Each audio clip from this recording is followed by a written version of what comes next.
Hello friends, now today in this chapter, in this video, we are going to discuss about some of the points like 0th law of thermodynamics, then the first law of thermodynamics and its detail we are going to discuss today, right? Before that, I just would like to revise in brief what we have seen in our previous part, right?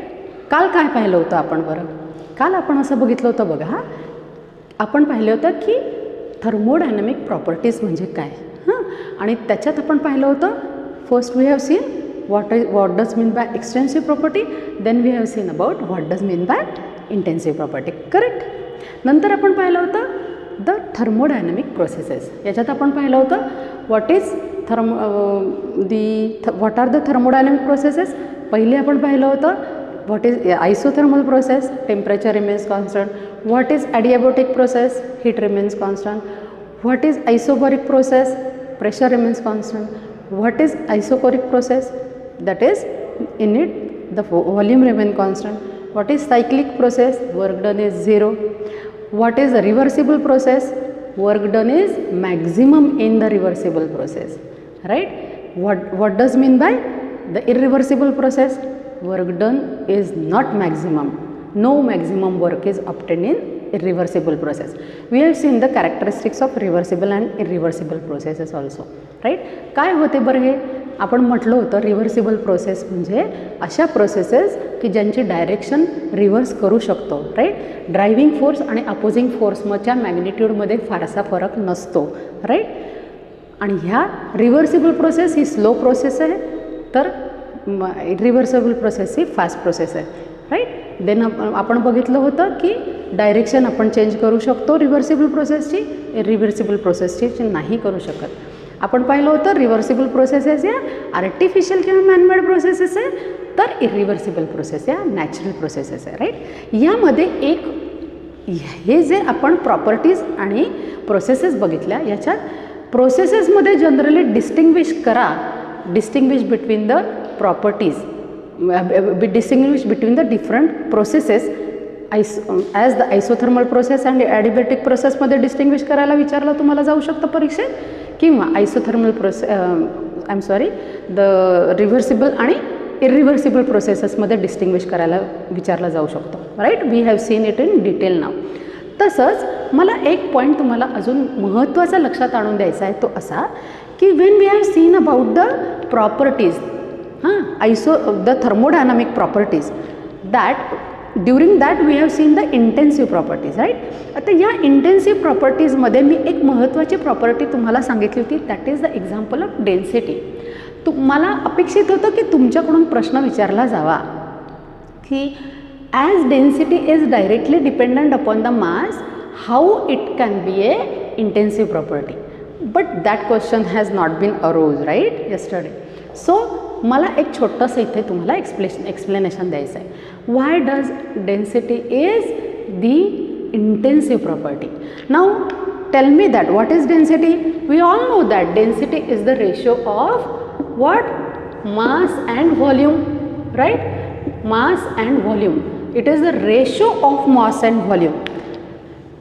The mathematical expression of density is showing us that density is directly dependent upon mass, clear? And we are saying that it is an intensive property. What is intensive property? Intensive property is the property which does not depend upon the mass or the quantity of the substance, clear? And we are saying that density is an intensive property. So this is controversial as it seems, पण असं नाही आहे मित्रांनो. See, density is equal to mass upon volume. Now what is mass? Mass is the extensive property, because mass is म्हणजे extensive properties are those properties which depends upon the mass, right? What is volume? Volume is also an extensive property.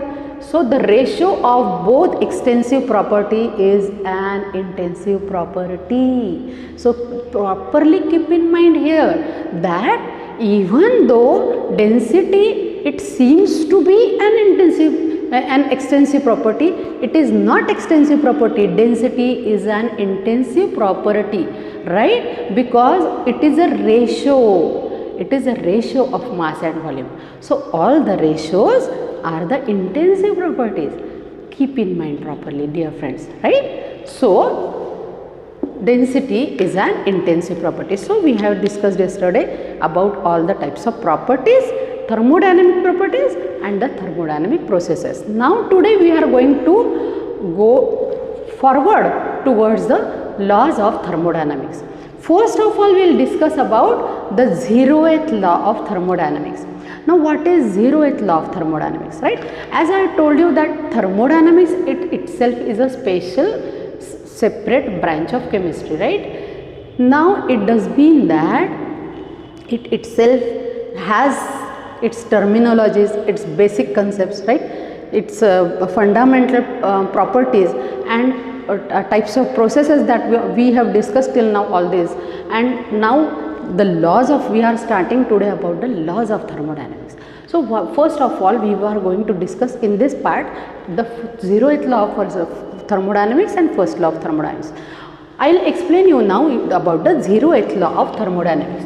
Now consider, dear friends, 3 type systems: system A, system B and system C, right? Now suppose that this system A is connected thermally with system B and system B is thermally connected with system C, right? System A is thermally connected with system B and system B is thermally connected with system C, right? And now system A is also internally thermally connected with system C. So system A is thermally connected with system B, is thermally connected with system C, and A and C are also thermally connected with each other, right? After some time, when some time passes, we see that there exists the thermal equilibrium between all the 3, right? It does mean that system A comes in thermal equilibrium with system B comes in thermal equilibrium with system C. It means that the thermal system A is in thermal equilibrium with system C. This is the statement of the first law of thermodynamics. What does it mean? It means that there is no change in properties is observed after the time.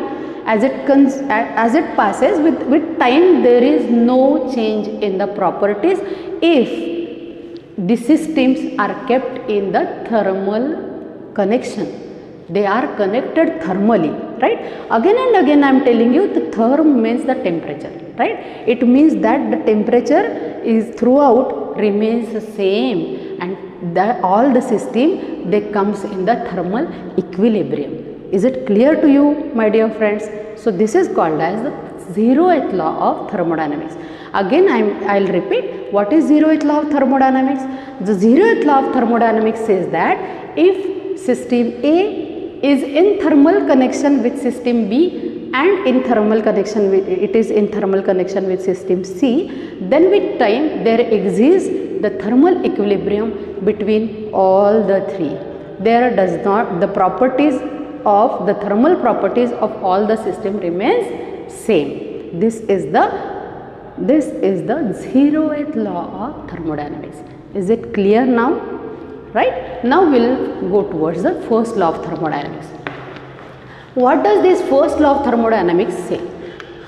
This first law of thermodynamics has been put forwarded by Kelvin, Clausius, right? The scientists Kelvin and Clausius has put forward the first law of thermodynamics, and they have given the name of to the first law of thermodynamics as the law of conservation of mass and energy. What it is also called as? It is also called as law of conservation of mass and energy. Now, what does this first law of thermodynamics says? There are different 4 or 5 such statements by which the first law of thermodynamics can be explained. What are these? These are, first one is, we can say that the energy in this universe always remains constant, right? या विश्वातली वैश्विक ऊर्जा ही constant आहे असं first law of थर्मोडायनॅमिक्सने सांगितलेलं आहे. ठीक आहे. What does it mean? मग ह्याचाच आपण काय अर्थ लावू शकतो की जेवढी ऊर्जेचा एका फॉर्ममध्ये ऊर्जा निर्माण होते तितकीच दुसऱ्या फॉर्ममध्ये ती ट्रान्सफर होते. Right. What does it mean? Energy when it is formed in one form, it gets transformed into another form. Right. This is statement number 2. Now what is statement number 3? The statement number 3 states that energy is neither created nor be destroyed. Energy he create पण केली जाऊ शकत नाही आणि तिचा नाश पण होत नाही आणि म्हणूनच एनर्जी ही विश्वाची एनर्जी कॉन्स्टंट आहे.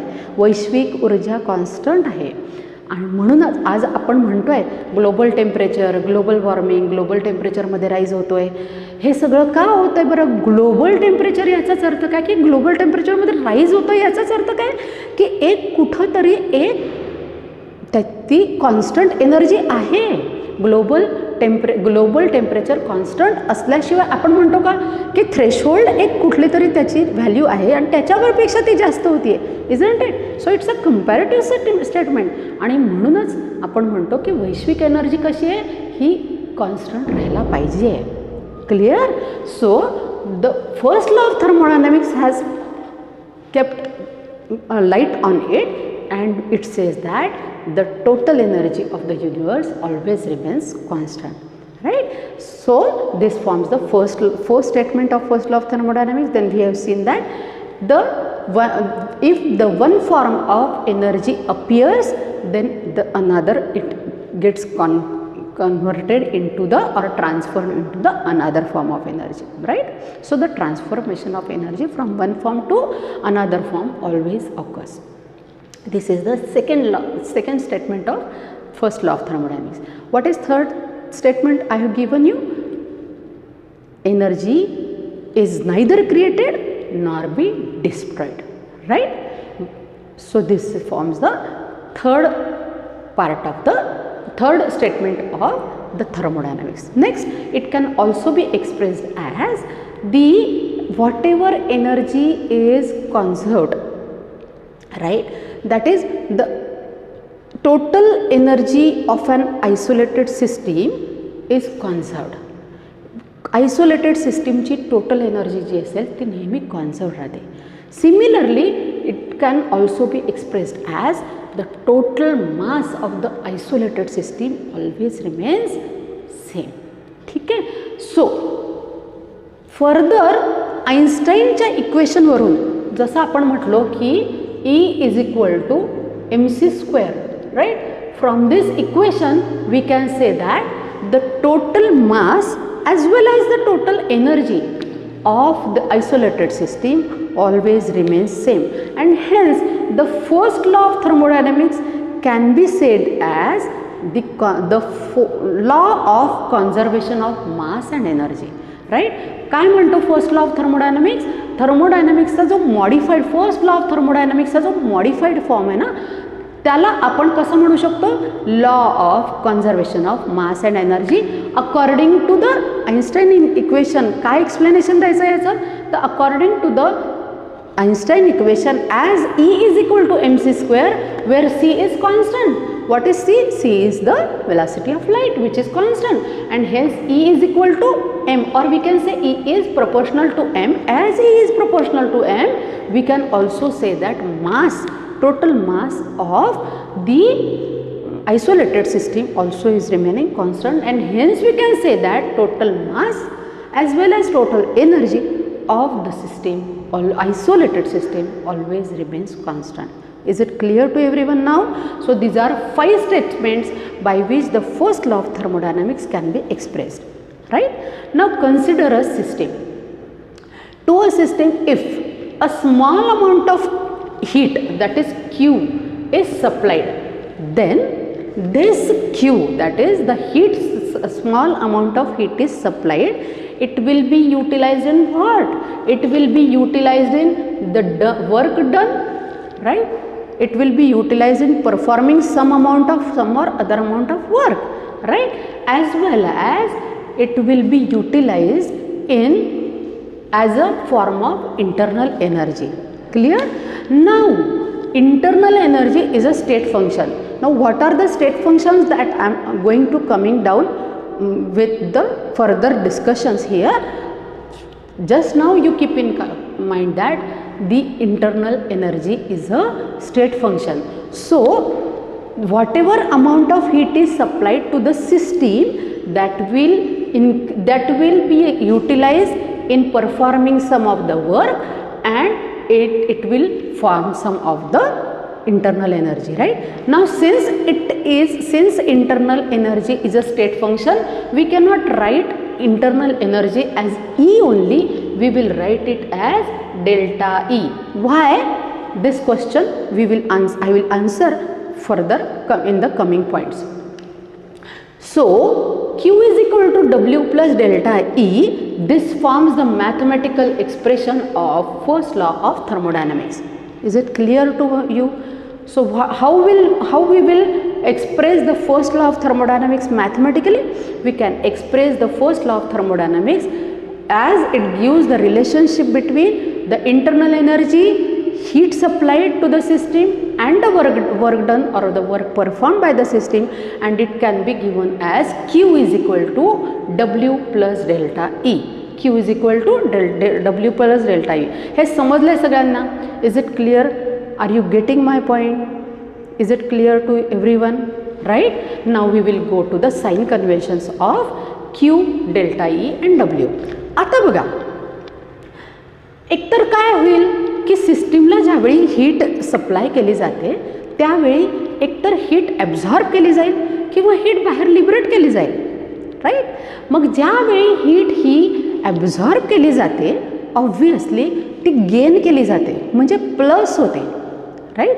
मग ज्यावेळी Q heat is taken in और ॲब्झॉर्ब्ड इन, obviously what is the sign of convention of Q? It will be positive. What is, when Q is positive, it will be absorbed. It will be absorbed by the system. When Q is positive, the heat is absorbed by the system, right? When Q is negative, obviously the heat is liberated out or given out by the system. So when Q is positive, heat is absorbed by the system, and when Q is negative, the heat is liberated out by the system. Is it clear? Now what about the delta E? Similarly, what is delta E? As I have told you, it is since internal energy is a state function, we have to represent the internal energy as the internal energy change only. We cannot write internal energy as E only. Even though it is expressed as E or U, we cannot for the systems we cannot consider E internal energy or as E or U alone, right? We have to consider its change only. Now the delta, what is delta E? Delta E is obviously E2 minus E1. What is E2 and E1? E2 is the internal energy of the final state of the system, and E1 is the internal energy of the initial state of the system, right? And we have to consider its change, that is delta E, represented by delta E. Now obviously if delta E is negative, right? Now if delta E is negative, what does it mean? E2 is lesser than E1. E2 is lesser than E1, that is the internal energy of the final state of the system is lesser, while internal energy of the initial state of the system is more, isn't it? For example, if it is 3, if it is 5, what is 3 minus 5? Obviously it is minus 2. So E2 is lesser, E1 is greater. Internal energy of initial system is higher, internal energy of the final state of the system is lesser, delta E is minus. On the contrary, if delta E is positive, obviously E2 will be what? Greater. If it is 5, if it is 3, it will be plus 2, isn't it? It means that if the internal energy of the final state of the system is more and internal energy of the initial state of the system is lesser, delta E is positive. Isn't it? It does mean by that during the such processes, when there is the initial value is of internal energy is lesser, the internal energy is absorbed by the system, is taken, is in the final state internal energy is being increased, right? Whereas if it is positive, if it is negative, internal energy is given out, right, by the system. Clear? So this is all about the delta E. And what about now? We will discuss about the sign conventions of W. Dear friends, you just keep in mind properly. इकडे व्यवस्थित लक्ष असू द्या. हे sign conventions खूप confusing आहे. त्याच्यामुळे हे जर याच्या ज्या बेसिक कन्सेप्ट, याच्या मागचे बेसिक फंडामेंटल्स जर आपल्या लक्षात राहिले आहेत ना, तर आपल्याला साइन कन्व्हेन्शन्स पाठ करायची गरज नाही. We should not make it by learn, right? If our fundamentals are and basic concepts are clear for the sign conventions, we just can keep it in mind as it is. We need it is not needed to keep in mind or learn by heart. What is W? So sign convention of W is what? If W is positive, if W is positive, right, then the work is of the expansion. If work is positive, then this work is of what? Expansion. Then this work is of expansion. In such case, keep in mind properly, work will be done by the system on the surrounding. अशा केसमध्ये काय होईल? Work हे system करते आहे सराउंडिंगवर. समजतंय तुम्हाला? कधी बरं? ज्यावेळी वर्कची व्हॅल्यू ही काय असेल? पॉझिटिव्ह असेल. मला सांगा, ह्याचा आपण थोडासा जर विचार केला अजून डिटेलमध्ये, तर मानवी मनाबरोबर ह्याला आपण जोडू शकतो बघा. कसं बरं? तर वर्क डन हे पॉझिटिव्ह असेल, म्हणजेच आपल्याकडनं ज्यावेळी पॉझिटिव्ह असं काम केलं जातं, त्यावेळी आपलं मन कसं असतं? मला सांगा. प्रफुल्लित असतं. Yes or no? आपल्याला कसं वाटतं? हलका फुलका आनंदी वाटत असतं. Yes or no? ज्यावेळी आपल्याला आनंदी वाटत असतं, त्यावेळी आपलं मन कसं एक्सपांडेड होतं. Yes or no? आहे की नाही मज्जा? तर ज्यावेळी पॉझिटिव्ह काम केलं जातं, त्यावेळी आपल्याला एक्सपांडेड फील होतं. आणि एक्सपांडेड फील होतं म्हणजेच हे पॉझिटिव्ह वर्क असतं. तर इथे फक्त एवढं एक जरी लक्षात ठेवलं ना, तर निगेटिव्ह वर्क आपल्याला आपोआप लक्षात राहील. So what is W? W is positive, work done is the expansion. आणि इन सच केस सिस्टीमच सराउंडिंगवर वर्क करत असते. म्हणजे आपलं हे शरीर ज्यावेळी छानपैकी काम करत असतं, त्यावेळी आपण या सराउंडिंगवर काम करायला लागतो आपोआप. Isn't it? म्हणजे चांगले क्रिएशन आपल्याकडून घडायला लागतात. Isn't it? Is it not interesting? है ना? मग थर्मोडायनॅमिक्स आहे ना, it is related with all the nature and our human being, life of our human being. खरंच सांगते तुम्हाला. फक्त या दृष्टीने आता विचार करायला लागा. Clear? It's very interesting. Clear? So what is W? W is if it is positive, the work done will be of expansion and the work will be done by the system on the surrounding. By the system on the surrounding. The work will be done by the system on the surrounding. Right? आता याच्या opposite. If W is negative, obviously work कसं राहील? ते work राहील कॉम्प्रेशनचं work राहील. कॉम्प्रेशनचं work राहील आणि काय होईल मग अशा केसमध्ये? सराउंडिंगच काम करत राहील. So work will be done by the surrounding on the system. By the surrounding on the system. So again I will repeat, if W is positive, work will be of expansion. In such case, the work will be done by the system on the surrounding. Clear? If W is negative means the work is of compression and work will be done by the surrounding on the system. Understood? So we will go ahead. Now the next point. So what is the next point now? The next point is about the internal energy. आत्ताच मी तुम्हाला म्हटलं की आपण आता पुढे पुढे हे internal energy म्हणजे काय हे बघणार आहोत. Now internal energy is either denoted by E or it is also denoted by capital U. It is denoted by either E or U, right? Now what does mean by internal energy? So the total amount of all forms of energies present in the system, that is the kinetic energy, thermal energy, mechanical energy, chemical energy, sum of all types of energy that are possessed by the system is called as the total internal energy of the system. Clear?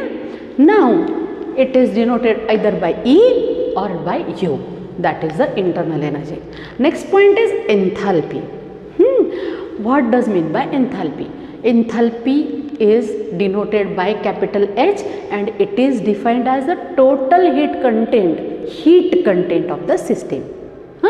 Internal energy, total energy content of the system. Enthalpy, total heat content of the system. Clear? Ata we will discuss first about the state function.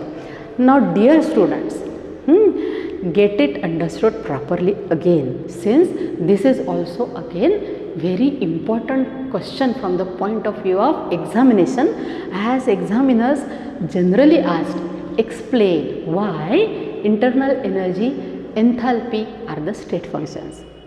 So state function is defined as those thermodynamic properties whose values depends only on the states in which the change is brought about, but it does not totally depend upon the path by which the change is brought about between the initial state and the final state. समजते तुम्हाला? I will repeat and I will explain you here it very well. Now the enthalpy and for example आपण घेऊया internal energy. आता मला सांगा की internal energy is a state function असं आपण म्हणतो का? कारण की नुसती एनर्जी, फॉर एक्झाम्पल माझ्यामधली एनर्जी इतके कॅलरीज आहे असं आपण कधी म्हणू शकतो का हो? किंवा एखाद्या सबस्टन्समधली किंवा एखाद्या सबसिस्टीममधली एनर्जी इतके कॅलरीज आहे, इतके कॅलरीज आहे असं we cannot say it directly, right? Wherever it is given ना, that is not properly calculated. Mind well. Somewhere तुमची तिथं कुठंतरी फसवणूक होते हे लक्षात घ्या. कारण internal energy is, since it is a state function, it is a thermodynamic property and it is to be calculated as a difference between the two states, the final state and the initial state only, right? So we can define once again the state function as the thermodynamic properties which are measured as the change between the initial and the final state only. It does not depend totally upon the path by which the change is brought about. आता परत हे छानपैकी मी तुम्हाला explain करून सांगते. आपण परत टीचं example घेऊ. Let us take the example of the tea again. For example if tea is prepared, then now tell me that if 4 cups of tea has been you have to prepare or it has been prepared. Now tell me that the boiling point of that tea, 4 cups of tea means 40 ml tea. I am sorry, 400 ml tea. 400 ml tea is to be prepared. Now tell me that what will be the change in the boiling point? Or let us say 500 ml of water is taken. 500 ml of water is taken and it is kept in a stove in the vessel, and it is kept in the stove, on the stove. 500 ml of the water, it is again taken in one vessel and it is kept in the oven. 500 ml of water, it is taken in the vessel and it is kept on the gas cylinder, LPG gas, right? Now see, same amount of water, 500 ml of water only is taken over here, right? Now 500 ml of water in one vessel, it is kept on the stove. 500 ml of water, it is kept in the vessel, it is kept in the oven, and 500 ml of water taken in the vessel, it is kept on the gas cylinder, LPG gas. Now my question to all of you is that whether the boiling point of the water, does it changes if it is kept on different paths? It is heated, right? The water is heated. Does the boiling point of water changes? Answer is no. Boiling point of water does not change at all. Whatever may be the path that has been that is used for the changes brought to bring about the change in initial state and the final state. For example, the temperature, if we measure of all the 500 ml water in all the three systems will be the same. That will be the room temperature, let us say about 25 degrees centigrade, right? And what will be the boiling point of that all the three systems? It will remain same, that is 100 degrees centigrade. Does it changes if the path is changed? No, not at all. It does mean that there are some thermodynamic properties that exist, and the change in them, it does not change with the paths, but their values depends only upon the final state and the initial state, right? And such properties, such thermodynamic properties are called as the state functions. Is it clear, my dear friends, now? So the internal energy is one of the example, as the temperature is also one of the example. The internal energy is also one of the example of what? State function. Enthalpy is also one of the example of the state function. So internal energy, we cannot tell the internal energy of the system as E only. We have to always represent it as delta E. Is it clear now? Why it is to be expressed as delta E? It is to be expressed as delta E because it is a state function. Clear? Similarly, H, we cannot represent enthalpy as H only. We can define it, that is the another part, but we have to express H as delta H only, right? That is the difference between the enthalpy of final state and the enthalpy of the initial state. Is it clear? Right? Now, what is enthalpy? Enthalpy can be mathematically expressed as the algebraic sum of internal energy and the product of pressure and volume, because enthalpy directly depends upon temperature, pressure and volume, all the three thermodynamic properties, right? Depending upon all the three thermodynamic properties, we can define enthalpy as the total heat content as total energy content and the product of, that is, what is this? This is again, what is this? This is again equal to W. W is equal to pressure into volume. As work is always expressed as in terms of pressure and volume, it is a pressure volume work only, right? So we can define mathematically enthalpy can be expressed as H is equal to E plus PV, right? Now, as I have told you, it is a state function. We have to consider the two states as H2 and H1. H2 and H1, if these are the enthalpies of final state and initial state respectively, then we can say that H2 will be equal to what?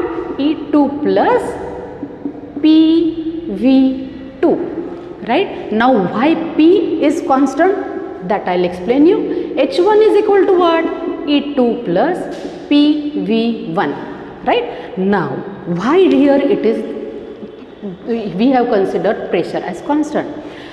See, all the enthalpies are measured at constant pressure, because enthalpies, for example, you are performing experiment in the laboratory to measure the enthalpy. Which factor is constant all over this room or all over this area we can say, or all over this laboratory, what is constant? One factor is constant. What is that? The constant is pressure. Atmospheric pressure always remains same unless and until the altitude doesn't changes, right? So pressure always remains same, and hence we are considering here over that H2 is equal to E2 plus PV2, H1 is equal to E2 plus PV1. Now what is delta H? Delta H is equal to what? Delta H is equal to H2 minus H1, right? Now we will say that since it is H2 minus H1, we can here simply solve it as H2 minus H1 as equal to, right, E2 minus E1 plus, am I right? Are you getting? So what is E2 minus E1? E2 minus E1 is delta E. What is P into V2 minus V1? It is delta V. So what is this? Delta H is equal to delta E plus P delta V. Since enthalpy is a state function, it is to be expressed in the form of delta H, and what is its mathematical expression? Delta H is equal to delta E plus P delta V, right? So today what we have studied, we have discussed in brief about the 0th law of thermodynamics, first law of thermodynamics in detail we have seen. We have seen that why it is called as the the law of conservation of mass and energy, why it is called as, what is the statement for the modified form of first law of thermodynamics, that also we have discussed. Then we have discussed about the mathematical expression of first law of thermodynamics. Then we have seen today about the sign conventions of Q, E and W. Then we have discussed in detail about what is internal energy. Then we have discussed today about what is enthalpy. Then we have discussed what are the state functions. Is it clear now? I think all the points are clearly explained to you, and I hope that you must have cleared all the concepts over here. We will stop here for today's discussion. We will meet again in the next part.